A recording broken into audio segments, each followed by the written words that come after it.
Hello everyone. तो इस video में हम राज्यपाल स्टार्ट करेंगे। पहले कुछ नोट्स देखेंगे और फिर क्वेश्चंस को सॉल्व करेंगे। देखिए, भारतीय राज्यों में राज्य सरकार की व्यवस्था ठीक उसी प्रकार होती है जैसा हमने केंद्र स्तर पर देखा था। ठीक है। संविधान के भाग 6 में अनुच्छेद 153 से लेके 167 तक, भाग 6 में 153 से लेके 167 तक राज्य की कार्यपालिका के संबंध में पूरा उल्लेख दिया गया है। वहाँ पे देखिए, राज्यपाल जो होते हैं वो राज्य के कार्यकारी प्रमुख होते हैं। क्या होते हैं? राज्य के कार्यकारी प्रमुख होते हैं। नॉर्मली प्रत्येक राज्य के लिए एक राज्यपाल होता है ना। हर एक राज्य के लिए एक राज्यपाल होता है, लेकिन 7th कॉन्स्टिट्यूशनल अमेंडमेंट, ठीक है, 1956, याद रखिएगा, 7वां संविधान संशोधन 1956 के अनुसार एक ही व्यक्ति 2 या 2 से अधिक राज्यों का राज्यपाल नियुक्त किया जा सकता है। तो आप मुझे कमेंट सेक्शन में बता सकते हैं कि कौन से ऐसे जो है 2 स्टेट्स हैं जहाँ पे एक राज्यपाल कार्य कर रहे हैं। ठीक है ना। तो पहले क्या था कि जनरली एक स्टेट में एक जो है राज्यपाल उनके होते हैं, लेकिन अब 2 या 2 से अधिक स्टेट, ठीक है, 2 या 2 से अधिक स्टेट्स के एक ही राज्यपाल हो सकते हैं। संविधान के अनुच्छेद 155, कौन सा अनुच्छेद? 155 के तहत राज्य के राज्यपाल की नियुक्ति, ठीक है, 155 के तहत राज्य के राज्यपाल की नियुक्ति भारत के राष्ट्रपति द्वारा की जाती है। तो 155 के तहत क्या है? राज्य के राज्यपाल की नियुक्ति भारत के राष्ट्रपति के द्वारा की जाती है। सामान्यतया राज्यपाल का कार्यकाल पद ग्रहण से 5 वर्ष की अवधि के लिए होता है। ठीक है। राज्यपाल का जो कार्यकाल होता है वो पद ग्रहण से 5 वर्ष की अवधि का होता है। अनुच्छेद 156 के तहत राष्ट्रपति के प्रसाद पर्यंत, ठीक है, राष्ट्रपति के प्रसाद पर्यंत राज्यपाल अपना पद धारण करते हैं। अनुच्छेद 156(2) में क्या है?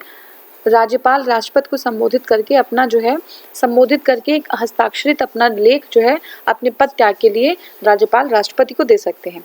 अब अनुच्छेद 157 है, 157 में है राज्यपाल के लिए कुछ अर्हताएं हैं। क्या है? पहली बात तो वो जो भारत का नागरिक होना चाहिए। ठीक है, राज्यपाल को भारत का नागरिक होना अनिवार्य है। दूसरा, वो 35 ईयर्स कंप्लीट कर चुके हों। ठीक है। राज्य सरकार के सभी कार्यकारी और औपचारिक रूप से जो जितने भी काम होते, सभी कार्यकारी और औपचारिक जो कार्य हैं वो राज्यपाल के नाम पर होते हैं। ठीक है। अनुच्छेद 239 का 5, अनुच्छेद 239A(5) के अनुसार संघ राज्य क्षेत्र दिल्ली के मुख्यमंत्री की नियुक्ति, ठीक है, जो यूनियन टेरिटरी है दिल्ली, उसकी जो है मुख्यमंत्री चीफ मिनिस्टर की जो नियुक्ति है वो प्रेसिडेंट करेंगे। ठीक है। ये किस में है? 239। अनुच्छेद 2023, ठीक है, अनुच्छेद 2023 के अनुसार राज्यपाल की उपलब्धियां, भत्ते तथा उसके पद से संबंधित अन्य व्यय राज्य की संचित निधि पर भारित होंगे। ठीक है। तो राज्यपाल के जो उपलब्धियां हैं उनके भत्ते और उनके अन्य व्यय जो है संचित निधि पर भारित होंगे। संविधान के अनुच्छेद 164, ठीक है, कौन सा? 164 के अनुसार मुख्यमंत्री की नियुक्ति राज्यपाल द्वारा की जाती है।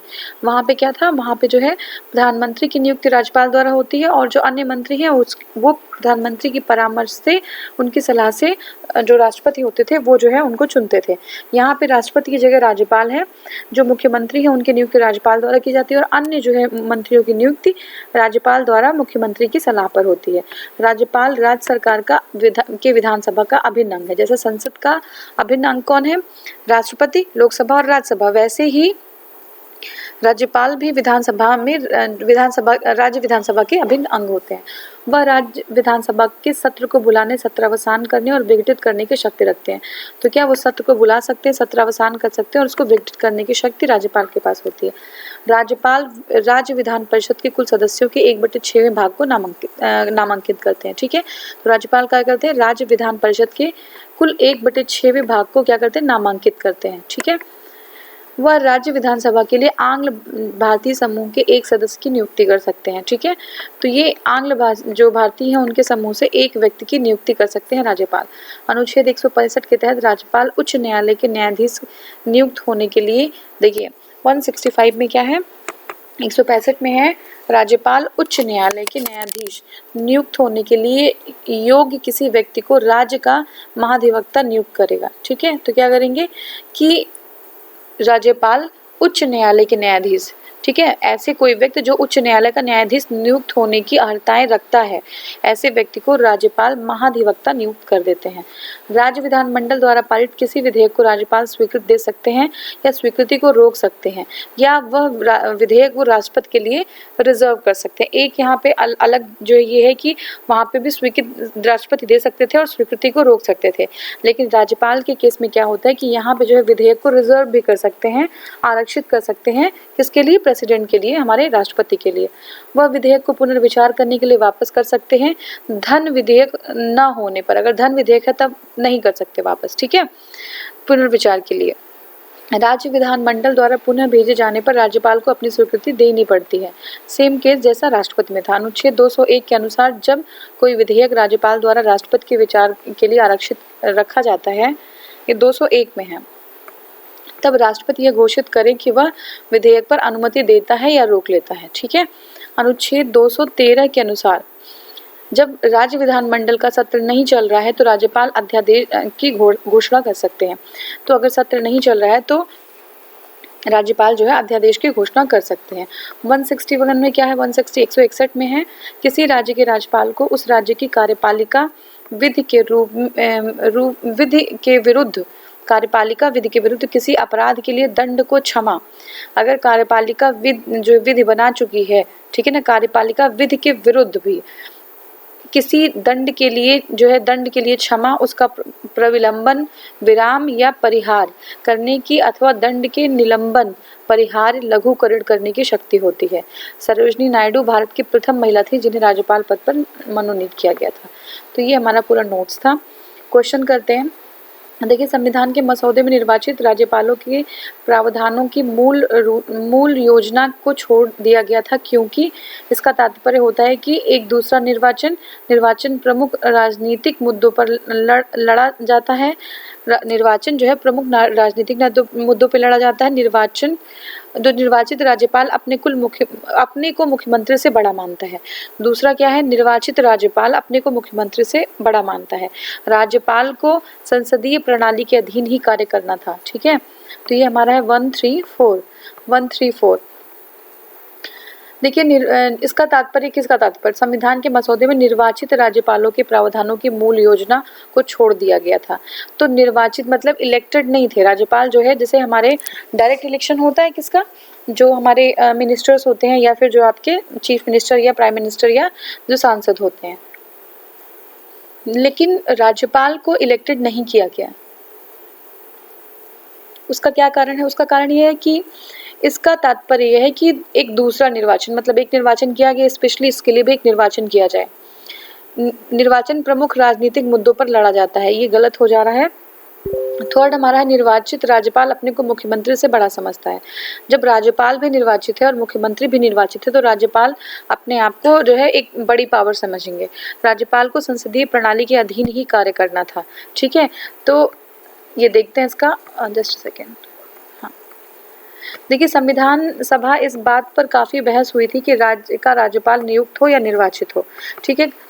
कृष्णामाचारी, बीजी खेर, जीबी पंत जैसे नेता निर्वाचित राज्यपाल के पक्ष में थे, जबकि डॉक्टर अंबेडकर, जवाहरलाल नेहरू जैसे नेता नामित राज्यपाल के पक्ष में थे। अंततः देश की परिस्थितियों एवं आम सहमति के आधार पर नामित राज्यपाल का प्रावधान किया गया और निर्वाचित प्रावधान के मूल योजना को छोड़ दिया गया। अनावश्यक निर्वाचन का व्यय बढ़ेगा, पहली बात तो ये थी। दूसरी बात है, निर्वाचन के दुष्परिणामों से बचा जा सकेगा। थर्ड था हमारा, राजनीतिक महत्वाकांक्षाएं द्वंद्व एवं संघर्ष को जन्म देंगे। जब वो भी निर्वाचित होंगे और राज्यपाल भी निर्वाचित होंगे तो एक जो है एक टकराव की स्थिति आ जाएगी दोनों में, तो एक जो है इसमें एक संघर्ष को जन्म देगा ये। और केंद्र तथा राज्यों पर प्रभावी नियंत्रण नहीं हो सकेगा, ठीक है। केंद्र और राज्यों पे प्रभावी नियंत्रण नहीं हो सकेगा, अलगाववाद को बढ़ावा मिलेगा। तो ये सारी चीज़ें थी। नेक्स्ट हमारा है, राज्य का राज्यपाल मंत्रिपरिषद की परामर्श से स्वतंत्र कार्य करता है। जो राज्य का राज्यपाल होता है वो मंत्रिपरिषद के परामर्श से स्वतंत्र कार्य कर सकता है। कब कर सकता है? विधानसभा में सरकार को अपना बहुमत सिद्ध करने को कहने के लिए, मुख्यमंत्री को बर्खास्त करने के लिए, भारत के राष्ट्रपति के विचारार्थ किसी विधेयक को आरक्षित करने के लिए और विधायिका द्वारा पारित किसी विधेयक के पुनर्विचार हेतु। तो कौन सी चीज़ें हैं? देखिए, यहाँ पे ऑप्शन देखते हैं। एक ये जो है आपका ए है, 1 2 3 4, ठीक है, 1 2 3 4 सही है। जस्ट सेकेंड,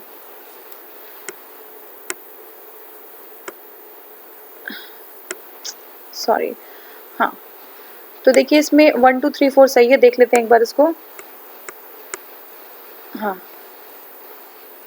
देखिए 1 2 3 4, तो जो राज्यपाल होते हैं वो मंत्रिपरिषद, राज्यपाल मंत्रिपरिषद के परामर्श से स्वतंत्र कार्य कब कब कर सकते हैं। सिचुएशन पूछ रहे हैं कि राज्यपाल मंत्रिपरिषद से जो है वो परामर्श के बिना कब कब स्वतंत्र रूप से काम कर सकते हैं। अब ठीक है, ठीक है, तो पहला है विधान सभा में सरकार को अपना बहुमत सिद्ध कहने के लिए, बिल्कुल, मुख्यमंत्री को बर्खास्त करने के लिए, भारत के राष्ट्रपति के विचारार्थ किसी विधेयक को आरक्षित करने के लिए, और विधायिका द्वारा पारित किसी विधेयक को पुनर्विचार करने के लिए ये जो है बिना मंत्री परिषद के सलाह के काम कर सकते हैं।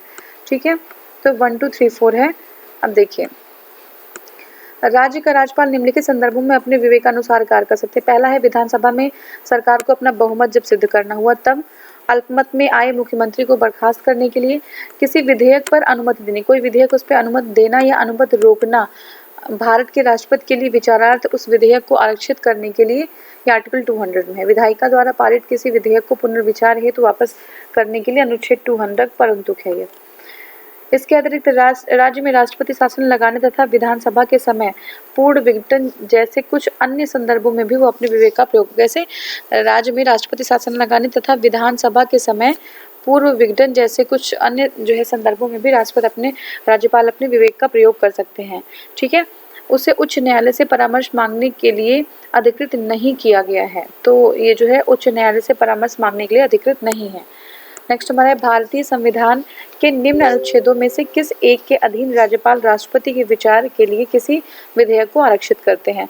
तो किस में करते हैं, अनुच्छेद 200 में जो राज्यपाल होते हैं राष्ट्रपति के विचार करने के लिए कोई अनुच्छेद रिजर्व कर लेते हैं। अनुच्छेद 200 के अनुसार राज्य विधानमंडल के दोनों सदनों से पारित जो विधेयक है उसमें राज्यपाल के समक्ष प्रस्तुत किए जाने पर राज्यपाल उस पर अपनी सहमति देने या रोकने के अतिरिक्त विधेयक को राष्ट्रपति के विचारार्थ आरक्षित कर सकता है। ठीक है, जो अनुच्छेद 201 है उसमें राष्ट्रपति ऐसे आरक्षित विधेयक पर विचार करता है तथा अपनी अनुमति दे सकता है या रोक सकता है। संविधान के किस अनुच्छेद के अंतर्गत राज्यपाल राष्ट्रपति के अनुमोदन के लिए किसी विधेयक को भेज सकते हैं। तो यह आर्टिकल 200। नेक्स्ट हमारा है, भारत के एक राज्य के राज्यपाल से संबंधित निम्न कथनों पर विचार करिए। ठीक है, उससे जन्म से भारत का नागरिक होना चाहिए, उसकी आयु कम से कम 35 वर्ष होनी चाहिए, उसमें लोकसभा का सदस्य होने की योग्यता होनी चाहिए और वह एक से अधिक राज्यों का राज्यपाल हो सकता है। तो कौन सा हमारा सही है, ये हमारा है 2 और 4। ठीक है, 2 और 4 सही है। ठीक है, उसमें उसकी आयु कम से कम 35 ईयर्स की होनी चाहिए और वह एक से अधिक राज्यों का राज्यपाल हो सकता है। लेकिन भारत का नागरिक तो होना चाहिए, लेकिन जन्म से ये क्लॉज नहीं है, देख लीजिए। ये जो आर्टिकल 157 के अनुसार राज्यपाल नियुक्त होने के लिए 2 अर्हताएं होती हैं। पहली बात तो वो भारत का नागरिक हो और दूसरा वो 35 ईयर्स की आयु पूरी कर चुका हो। अब इससे स्पष्ट क्या हो रहा है कि जो राज्यपाल पद के लिए जन्म से भारत का नागरिक होना आवश्यक नहीं है, नागरिक होना चाहिए लेकिन जन्म से आवश्यक नहीं है। तो 7th कॉन्स्टिट्यूशनल अमेंडमेंट 1956 के अकॉर्डिंग यह प्रावधान किया गया है कि एक ही व्यक्ति को 2 या 2 से अधिक राज्य के राज्यपाल के रूप में नियुक्त किया जा सकता है। अब भारतीय संविधान में निम्नलिखित में से कौन सा अनुच्छेद भारत राज्य के एक राज्यपाल के रूप में एक व्यक्ति की नियुक्ति करने की योग्यता निर्धारित करता है। तो आपका है अनुच्छेद 157। ठीक है, फिर से देख लीजिए कौन सा अनुच्छेद भारत में एक राज्य के राज्यपाल के रूप में एक व्यक्ति की नियुक्ति। ठीक है, अनुच्छेद 157 में लिखा हुआ है ये। अब नेक्स्ट हमारा है, विचार करना है हमें। ठीक है, विचार क्या करना है, नीचे दिए गए कूट और का प्रयोग करते हुए सही उत्तर चुनना है। नीचे दिए गए कूट का प्रयोग करते हुए सही उत्तर को चुनना है। ठीक है, देखते हैं। राज्यपाल अपना पद ग्रहण करने से पूर्व शपथ लेगा या प्रतिज्ञान करेगा। ठीक है, राज्यपाल अपना पद ग्रहण करने से पूर्व शपथ लेगा या प्रतिज्ञान करेगा। दूसरा, शपथ या प्रतिज्ञान का प्रारूप भारतीय संविधान की 3री अनुसूची में है। थर्ड हमारा है, राज्यपाल उच्चतम न्यायालय के मुख्य न्यायाधीश या उसकी अनुपस्थिति में ज्येष्ठतम न्यायाधीश के समक्ष शपथ जो है या प्रतिज्ञान करेंगे। शपथ या प्रतिज्ञान की प्रक्रिया भारतीय संविधान के अनुच्छेद 159 में दी गई है। तो देखिए ये बी है, 1, 2, 1, 3, 4, ठीक है, 1 and 3 and 4। तो देखिए ये जो है नहीं सही है। भारत अपना पद ग्रहण, जो राज्यपाल है अपना पद ग्रहण करने से पूर्व शपथ या प्रतिज्ञान करेंगे, ठीक है। वो तीसरी इनका जो शपथ है वो तीसरी अनुसूची में नहीं है। राज्यपाल के उच्च न्यायालय, राज्यपाल उच्च न्यायालय के न्यायमूर्ति या उनकी अनुपस्थिति में सबसे ज्येष्ठ हैं, सीनियर मोस्ट जो जज हैं, उनके सामने जो है शपथ या प्रतिज्ञान करेंगे। शपथ या प्रतिज्ञान की प्रक्रिया भारतीय संविधान के अनुच्छेद 159 में है, ये भी जो है आपका सही है। देखिए अनुच्छेद 159 के अनुसार प्रत्येक राज्यपाल अपना पद ग्रहण करने से पहले, अनुच्छेद 159 के अनुसार प्रत्येक राज्यपाल अपना पद ग्रहण करने से पहले उस राज्य के उच्च न्यायालय के प्रमुख न्यायमूर्ति या उसकी अनुपस्थिति में उस न्यायालय के जो है उच्चतम ज्येष्ठ न्यायाधीश, उपलब्ध जो ज्येष्ठ न्यायाधीश हैं उनके समक्ष शपथ लेंगे या प्रतिज्ञान करेंगे। राज्यपाल के शपथ या प्रतिज्ञान का प्रारूप अनुच्छेद 159 में दिया गया है, न कि जो है भारत की तीसरी अनुसूची में। तो इनका जो शपथ है वो अनुच्छेद जो है किसमें दिया गया है, हाँ अनुच्छेद 159 में दिया गया है। ये जो है तीसरी जो अनुसूची में नहीं दिया गया है, ठीक है, याद रखिएगा। अनुच्छेद 159 में है, ना कि तीसरी अनुसूची में। तो ये हो गया। निम्नलिखित में से कौन राज्यपाल को पद की शपथ ग्रहण करवाता है? तो कौन करवाता है? अभी हमने जैसे देखा था, ये हमारे उच्चतम न्यायालय के मुख्य न्यायाधीश, उच्चतम न्यायालय के मुख्य न्यायाधीश। किसी भारतीय राज्य के राज्यपाल से संबंधित निम्नलिखित कौन सा कथन सत्य नहीं है? वह भारत के राष्ट्रपति द्वारा नियुक्त होता है। वह एक या एक से अधिक राज्यों का राज्यपाल हो सकता है। वह 5 वर्ष तक पद पर रहता है। यदि संबंधित राज्य की व्यवस्थापिका उसे पद से हटाने का प्रस्ताव स्वीकार करती है तो वह पदावधि के पूर्व भी जो है वो पद से हट सकते हैं। तो देखिए डी नहीं सही है, क्योंकि राष्ट्रपति नियुक्त करता है तो राष्ट्रपति के प्रसाद पर्यंत वो काम करते हैं। देखिए अनुच्छेद 156 के अनुसार राष्ट्रपति के प्रसाद पर्यंत वो पद धारण करते हैं। अतः राष्ट्रपति जो है पदावधि से पूर्व भी राष्ट्रपति मंत्रिपरिषद की सलाह पे उन्हें पदच्युत कर सकते हैं। तो बाकी ये जो है गलत हो जाएगा। नेक्स्ट हमारे निम्नलिखित कथनों में से कौन सा सही है बताना है। भारत में एक ही व्यक्ति को एक ही समय में 2 या अधिक राज्यों के राज्यपाल नियुक्त नहीं कर सकता, तो ये जो है गलत हो गया। भारत के राज्यों में उच्च न्यायालय के न्यायाधीश द्वारा राज्यपाल द्वारा नियुक्त किए जाते हैं, ठीक वैसे ही जैसे न्यायालय के न्यायाधीश राष्ट्रपति द्वारा नियुक्त किए जाते हैं। तो भारत के संविधान में राज्यपाल को उसके पद से हटाने हेतु कोई भी प्रक्रिया अधिकृत नहीं है, तो ये गलत है। नहीं, अधिकृत नहीं है। एक सेकंड, क्वेश्चन देख लेते हैं। ये कौन सा कथन सही है? ठीक है, सही कह रहे हैं, तो ये जो हमारा है ये सही हो जाएगा, सी। ठीक है, राज्यपाल जो है राष्ट्रपति के प्रसाद पर काम करते हैं, तो इसलिए उनको हटाने के लिए कोई ऐसी प्रक्रिया जो है नहीं है। बाकी विधायी व्यवस्था वाले संघ राज्य क्षेत्र में मुख्यमंत्री की नियुक्ति राज्यपाल द्वारा बहुमत समर्थन के आधार पर की जाती है। तो देख लीजिए, संविधान में राज्यपाल को हटाने का वर्णन नहीं है। अनुच्छेद 156 का प्रावधान है कि राज्यपाल राष्ट्रपति के प्रसाद पर काम करते हैं। 153 में एक ही व्यक्ति को 2 या 2 से अधिक जो है स्टेट्स का राज्यपाल बना सकते हैं। नेक्स्ट हमारा है 217 में राष्ट्रपति द्वारा उच्च न्यायालय के न्यायाधीशों की नियुक्ति। राष्ट्रपति के द्वारा उच्च न्यायालय के न्यायाधीशों की नियुक्ति होती है। और 239 के 5 क में संघ राज्य क्षेत्र दिल्ली के मुख्यमंत्री राष्ट्रपति द्वारा नियुक्त। दिल्ली के मुख्यमंत्री राष्ट्रपति के द्वारा नियुक्त होते हैं। निम्नलिखित कथनों पर विचार करिए। किसी राज्य के राज्यपाल के विरुद्ध उसकी पदावधि के दौरान किसी न्यायालय में कोई दंडिक कार्यवाही नहीं संस्थित की जा सकती है। दूसरा, किसी राज्य के राज्यपाल की परिलब्धियां और भत्ते उसके पदावधि के दौरान कम नहीं किए जा सकते। तो ये हमारा दोनों ही सही है। ठीक है, संविधान के अनुच्छेद 361 के संदर्भ में कथन 2 अनुच्छेद 156 के संदर्भ में सही है। अनुच्छेद 361 के खंड 2 में यह उपबंधित है कि राष्ट्रपति या राज्यपाल राष्ट्रपति या राज्यपाल के विरुद्ध उसकी पदावधि के दौरान किसी न्यायालय में किसी भी प्रकार की दंडिक कार्यवाही संस्थित नहीं की जाएगी और चालू नहीं रखी जाएगी। अब देखिए 158 के अनुसार राज्यपाल के पद के लिए शर्तें और विषय से संबंधित है। ठीक है, खंड 4 में राज्यपाल की उपलब्धियां और भत्ते उसकी पदावधि के दौरान काम नहीं किए जाएंगे, ये सारे हैं। जब एक ही व्यक्ति को 2 या 2 से अधिक राज्यों का राज्यपाल नियुक्त किया जाता है तो वह राज्यपाल को संदेय उपलब्धियां और भत्ते होंगे। कैसे होंगे? डी, ये होंगे इसे उन राज्यों के बीच ऐसे अनुपात में आवंटित किया जाएगा जैसा राष्ट्रपति आदेश द्वारा निर्धारित करे। इसे उन राज्यों के बीच में ऐसे जो है आपका आवंटित किया जाएगा जैसे राष्ट्रपति द्वारा निर्धारित किया जाए। तो ये हो गया हमारा। और नेक्स्ट क्वेश्चन हम नेक्स्ट वाले वीडियो में कवर करेंगे। Thank you so much for watching. Thank you.